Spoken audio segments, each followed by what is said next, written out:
రైతు సోదరులకు నమస్కారం. ఈరోజు మనం ఈ వీడియోలో తెలియజేసుకునే ప్రధానమైన అంశం ఏమిటంటే ఫర్టిలైజర్ యొక్క అప్లికేషను, దాని యొక్క సంబంధించిన పూర్తి వివరాలు తెలుసుకోబోతున్నాం. అయితే ఈ ఫర్టిలైజర్ అనే విషయానికి వస్తే 20-20-0-13 అని, 14-35-0 అని, తర్వాత 28-28-0 అని, DAP డైఅమోనియం ఫాస్ఫేట్ అని, యూరియా అని, ఇవన్నీ రకాలుగా చాలా ఉన్నాయి. అన్ని రకాల ఫర్టిలైజర్లకు ఈవెన్ యూరియా వరకు అన్నిటినీ మనము విదేశాల నుంచి దిగుమతి చేసుకునేటివే. అయితే ఈ దిగుమతిలో ప్రధానంగా రైతు సోదరులు ఈ ఫర్టిలైజర్ అనేది గత 20-25 సంవత్సరాల కిందట రైతు సోదరులకు దొంగచాటున వచ్చి ఫర్టిలైజర్ కంపెనీస్ రాత్రిపూట వచ్చి అట్లా సాగిపోయేటివి. ఫర్టిలైజర్ అప్లికేషన్ చేసిన ఫీల్డ్ను చూపించి తర్వాత ఆ విధంగా రకరకాలుగా డార్క్ గ్రీన్ కలర్లకి, అంటే కంప్లీట్గా డార్క్ గ్రీన్ కలర్లకి వచ్చిన తర్వాత ఆ ఫీల్డ్ను చూపించి ఇది వాడిండు కాబట్టి ఈ విధంగా వచ్చింది అనేది చూపించడం, దాని తర్వాత అందరికీ అలవాటు అయిపోవడం అనేది బాగా జరిగింది. ఈ ఫర్టిలైజర్ విషయంలో రైతు సోదరులు చాలా జాగ్రత్తగా గమనించాలి. ఏంటంటే దీనికి సెంట్రల్ గవర్నమెంటు 70% వరకు సబ్సిడీ ఇస్తుంది. యూరియాకి అయితే 70-80% వరకు, 85% వరకు సబ్సిడీ ఇస్తుంది. మిగతా DAP కానీ మిగతా వాటికి సబ్సిడీ అనేది వాటితో పోలిస్తే 50% వరకు, 60% వరకు, 40% నుంచి 60% మోతాదులో సబ్సిడీ అనేది ఇస్తుంది. అయితే ఇప్పుడున్న కండిషన్లో అందరికీ ఫర్టిలైజర్ అనేది వేస్తేనే పంట వస్తుందని మనం అనుకుంటాం. బట్ ఇక్కడ చాలా విషయాలు, చాలా నిజాలు రైతు సోదరులు బాగా క్లియర్గా తెలుసుకోవాలి. 25-30 సంవత్సరాల కిందట నా తల్లిదండ్రులు మరియు మన తాత ముత్తాతలు చేసిన సేద్యంలో ఎవరు కూడా ఫర్టిలైజరు, పురుగుల మందు అనే దాన్నే ఉపయోగించలేదు. బట్ ఆ టైంలో వాళ్ళు పంటలు దిగుబడిగా, ఆరోగ్యంగా తీసుకున్నారు. ఏ విధంగా, ఎలా అనేది కూడా డౌట్ రావచ్చు. వాళ్ళకి తెలిసింది ఒకటే, పశువుల పేడ అదే ఆయుధం. పశువుల పేడనే ఎందుకు ఆయుధం అంటే, ఇప్పుడు కంప్లీట్గా ఈ ఫర్టిలైజర్ విషయం అనేది చెప్పేసినాం. ఇక్కడ ఫర్టిలైజర్ విషయం కాకుండా ఆ ఫర్టిలైజర్ అనే విషయం అక్కడ నుంచి మొదలు పెట్టుకొని కెమికల్ ఫర్టిలైజర్ నుంచి ఇప్పుడు సేంద్రియ వరకు వచ్చేస్తున్నా. అయితే ఈ సేంద్రియ దానికి వస్తే మన తాతలు ముత్తాతలు ఒక ఎడ్ల బండి కానీ, ట్రాక్టర్ కానీ, ఎడ్ల బండి ఉన్నప్పుడు ఒక ఎకరాకు 4-5 ఎడ్ల బండి లెక్కలో కొట్టేసేటోళ్ళు ఒక ఎకరాకు. అది ఏం చేసేదంటే భూమి లోపల ఎన్ని ఉంటుంది, నత్రజని ఉంటుంది, పి ఉంటుంది, భాస్వరం అంటాం కదా, అది ఉంటుంది, తర్వాత కే ఉంటుంది, పొటాష్ ఉంటుంది, తర్వాత జింక్ ఉంటుంది, ఇవన్నీ ఉంటాయి. ఈ మైక్రోబియల్ ఆర్గానిజమ్స్ అనేవి భూమి లోపల ఆటోమేటిక్గా ఉంటాయి. అవి ఏం చేస్తాయంటే అవి అందని రూపంలో ఉంటాయి. ఇవన్నీ అందని రూపంలో ఉంటాయి. అయితే మన తాతలు ముత్తాతలు చేసిన వ్యవసాయంలో ఏం చేసిండ్రంటే అదేం పెద్ద సైన్స్ సీక్రెట్ కాదు అని మనం అనుకుంటాం.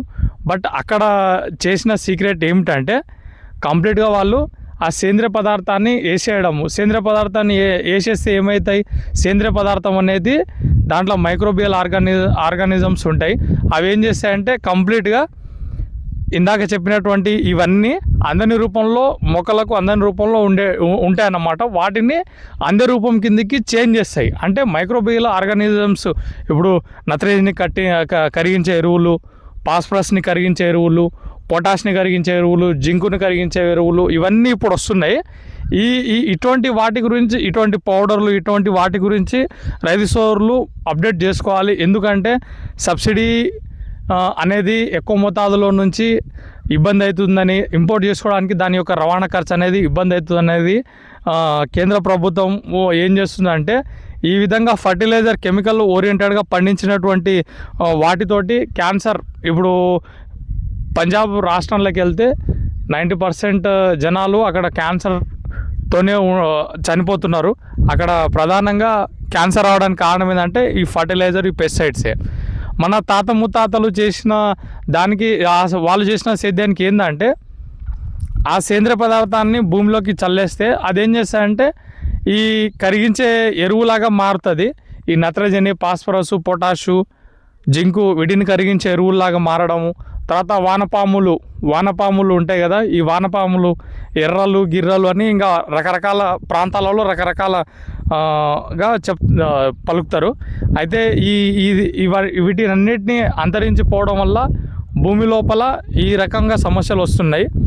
ఈ సేంద్రియ కర్బన పదార్థం అనేది చాలా తక్కువ మోతాదులకు చేరింది. యాక్చువల్గా సాధారణంగా సేంద్రియ కర్బన పదార్థం అనేది 3% ఉండాలి. అదేమో జనరల్గా 3% ఉండాలి. మన భూముల్లో 15 సంవత్సరాల కిందట 20 సంవత్సరాల కిందట 1% ఉండే. అప్పుడు పెస్టిసైడ్స్ డోసేజ్ అనేది ఎక్కువగా కొట్టేవాళ్ళు కాదు, పిచికారి చేసుకునేటోళ్ళు కాదు. ఫర్టిలైజర్ కానీ పెస్టిసైడ్ కానీ ఎక్కువ పిచికారి చేసుకునేటోళ్ళు కాదు. ఆ టైంలో 1% ఉండే. ఇప్పుడున్న కండిషన్లో అది 0.3%కి పడిపోతుంది. ఈ విధంగా సేంద్రియ కర్బనం అనేది కూడా పడిపోవడం వల్ల ఏమవుతుందంటే భూమి లోపల సెలైనిటీ, ఆల్కలినిటీ, రకరకాల లవణీయతలు పెరిగిపోవడము ఈ విధంగానే జరుగుతుంది. రైతు సోదరులు ఇట్లాంటి విషయాలు చాలా జాగ్రత్తగా గమనించుకొని ఇటువంటి విషయాల్లో చాలా జాగ్రత్తగా గమనించుకొని ఎటు తిరిగి సేంద్రియ వ్యవసాయం సైడు మళ్ళాలి.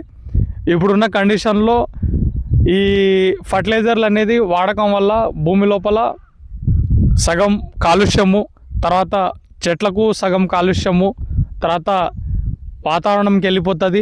అది కాలుష్యం రూపంలోకి వెళ్ళిపోతుంది. ఈ విధంగా ఉన్నది ఫర్టిలైజర్ వ్యవహారం. అదే నానో డిఏపి, నానో యూరియా ఇవైతే ప్రాక్టికల్గా అయితే జరిగినవి. కొన్ని చోట్ల మిక్స్డ్ ఫలితాలు కూడా వచ్చినాయి, కొన్ని చోట్లనేమో సక్సెస్ఫుల్ ఫలితాలు వచ్చినాయి ఈ నానో డిఏపి, నానో యూరియావి. ఇవేంటంటే ఈ కంపోజిషన్ అనేది నానో పార్టికల్స్ అన్నమాట. అంటే చిన్న రేణువులు, ఇంకా మైక్రో ఆర్గానిజమ్స్ అన్నీ నానో పార్టికల్స్. అవేం చేస్తాయంటే డైరెక్ట్ మనం పిచికారి చేస్తే డైరెక్ట్ మొక్క ఆకుల మీద, కాండం మీద అట్లా పడడము, దానికి సంబంధించిన పని అది చేసుకోవడం అంతే. దానికి సంబంధించిన పని అది చేసేయడం.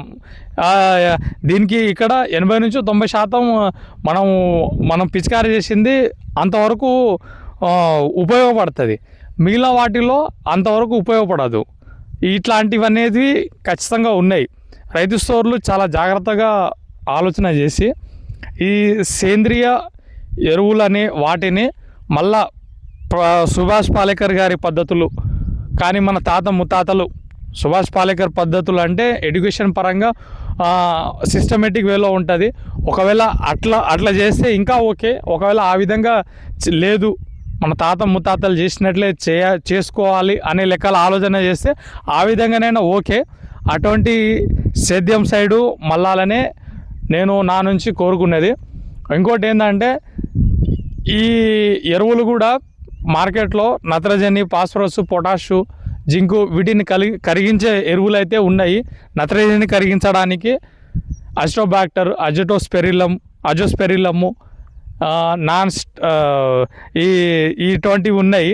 తర్వాత ఫాస్ఫరస్ కరిగించే ఎరువులు ఉన్నాయి. పిఎస్బి అని ఫాస్ఫరస్ని కరిగించే ఎరువులు ఉన్నాయి. తర్వాత పొటాష్ని కరిగించే ఎరువులు ఉన్నాయి. జింకును కరిగించే ఎరువులు ఉన్నాయి.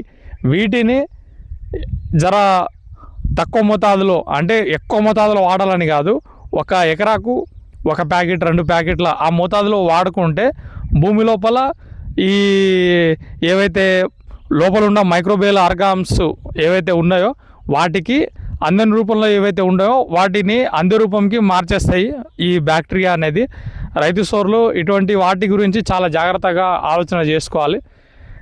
ఈ మైక్రోబియల్ ఆర్గాన్ సైడ్ మళ్ళాలి అంటే ఫర్టిలైజరు సంబంధించినవి కంప్లీట్గా వాడేయడం మానేస్తే బాగుంటుంది. ఒకవేళ కంప్లీట్గా మానేకపోయినా కానీ ఈ విధంగా ఈ భూమి లోపల వీటిని కరిగించే ఎరువులు ఉంటాయి కదా, అటువంటి వాటిని లిక్విడ్ రూపంలో కానీ పౌడర్ రూపంలో కానీ దొరుకుతాయి కదా, ఇటువంటి వాటిని ఉపయోగించుకుంటే ఒక దశలో ఫర్టిలైజర్ అనేది ఒక డోస్ అనేది తగ్గించుకున్నట్లు అవుతుంది. దీని కారణంగా కూడా రైతుకు మేలే జరుగుతుంది. రైతు సోదరులు ఫర్టిలైజర్ విషయంలో చాలా రకాలుగా ఇబ్బందులు పడుతున్నారు. కాకపోతే ఇబ్బందులు అనేటివి ఉన్నాయని చెప్పేసి సేద్యం చేయవద్దని కాదు. రైతు స్టోర్లో ఏం చేయాలంటే ఈ విధంగా నానో యూరియా అని నానో డిఏపి అని మళ్ళాలి ఒకటైతే. ఇంకోటి NPK వీటిని జింకు వీటిని కరిగించే ఎరువులను వాడాలి. వీటిని వాడుకున్నట్లయితే పంట మంచిగా వస్తుంది. తర్వాత ఆటోమేటిక్గా మంచి దిగుబడి వస్తుంది. ఆరోగ్యకరమైన పంట వస్తుంది. ప్లస్ వాటిని మనం తినడం ద్వారా ఇంకా మనం కూడా ఆరోగ్యకరంగా ఉంటాం. ఎటువంటి ఆరోగ్య సమస్యలు అన్నిటి లేకుండా ఉంటాయి. ఇది పూర్తి వ్యవహారం. రైతు సోదరులు ఈ ఫర్టిలైజర్ అనే విషయంలో వీటిని అన్నిటినీ చాలా జాగ్రత్తగా, ఈ ఫర్టిలైజరు సేంద్రియ పదార్థాలు వీటిని అన్నిటినీ చాలా జాగ్రత్తగా ఆలోచన చేసి చాలా జాగ్రత్తగా వివరించి ఈ యొక్క సమాచారాన్ని తెలుసుకొని ఒక సరైన మోతాదులో సరైన పద్ధతిలో ఉపయోగించుకొని మంచి దిగుబడులను సాధించాలని కోరుకుంటున్నాను. ధన్యవాదాలు.